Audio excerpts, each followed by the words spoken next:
കണ്ട എന്റെ കാര്യം തീർന്നു. അന്ന നീ ടെൻഷൻ അടിച്ചു നടക്കുന്നേ? ടെൻഷനോ?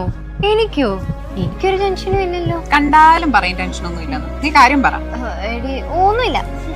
വിശ്വാസം ഇല്ലെങ്കിൽ വേണ്ട, ഞാൻ പോവാ. അങ്ങനല്ല എടി, ഇന്ന് രാവിലെ ഞാൻ അവനുമായിട്ട് ബസ് സ്റ്റോപ്പിൽ സംസാരിച്ചോണ്ട് നിക്കുന്നത് പപ്പ കണ്ടോന്നൊരു സംശയം.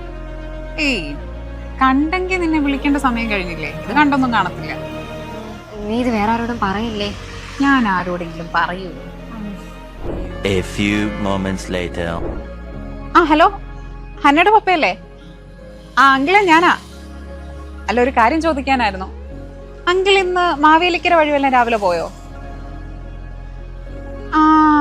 അപ്പൊ അങ്കിള് നമ്മുടെ ഹന്ന വല്ല പച്ച ഉടുപ്പൊക്കെ ഇട്ട് ഏതെങ്കിലും ഒരു ചെറുക്കൻ്റെ കൂടെ നിൽക്കുന്ന കണ്ടോ? അയ്യോ അങ്കിളെ, അത് ഹന്നയല്ല. ഹന്ന ഇവിടെ കിടന്ന് ഭയങ്കര ടെൻഷൻ. അങ്കിള് കണ്ടു എന്ന് പറഞ്ഞു. അങ്കിള് കണ്ടില്ലെന്ന് എനിക്കറിയാലോ. അങ്കിളിന് ഹന്ന സംശയമൊന്നും ഇല്ലല്ലോ അല്ലേ? അതറിഞ്ഞാ മതി.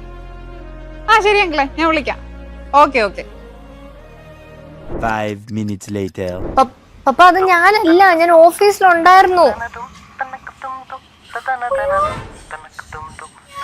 അപ്പൊ ഞാൻ അല്ലത്.